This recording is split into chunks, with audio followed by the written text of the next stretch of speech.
अंदर से भगवान की शरण में हो जाना।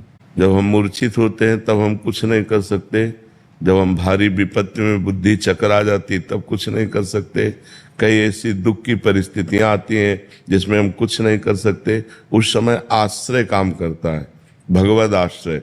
और भगवद आश्रय को तत्काल भगवान स्वीकार करते हैं।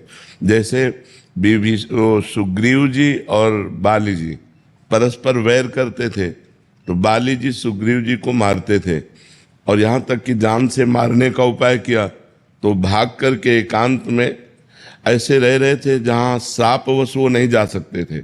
बिल्कुल ध्यानपूर्वक सुनना। तो दूर से देखा दो राजकुमार आ रहे हैं, तो उसको संशय हुआ सुग्रीव को कि बाली तो ऋषि के श्रापवश यहाँ नहीं आ सकते, हो सकता है इन राजकुमारों को भेजा हो। तो हनुमान जी महाराज को भेजा। हनुमान जी महाराज जी ब्राह्मण के रूप में गए और जब भगवान से परिचय पूछा, आप कौन हैं, तो उनका हम दशरथ पुत्र राम लक्ष्मण हैं। भगवान और सुग्रीव जी को हनुमान जी मिला रहे हैं, मतलब भक्त के द्वारा भगवान की आश्रय वृत्ति प्राप्त होती है।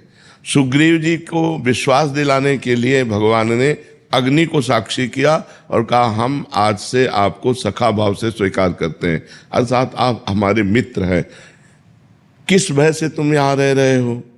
तो उन्होंने बताया, हमारा भाई ही है, तो हमारा दुश्मन वो हमें मारने के लिए तैयार है, तो उनका एक बाण से मार दूंगा, तुम उससे चिंता न करो। सुग्रीव जी ने जब भगवान की बाहुबल की रक्षा से किष्किंधा का राज्य प्राप्त किया, भगवान ने बाली को मारा, तो 4 महीने भगवान प्रवर्षण पर्वत पर रहे, एक दिन भी नहीं गया, केवल आश्रय।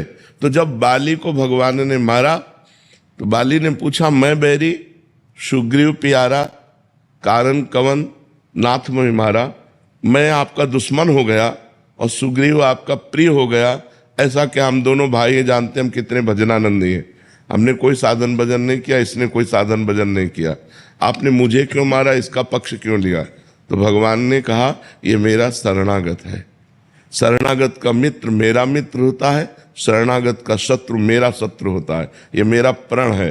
तो आश्रय मात्र से भगवत प्रीता प्राप्त होती है।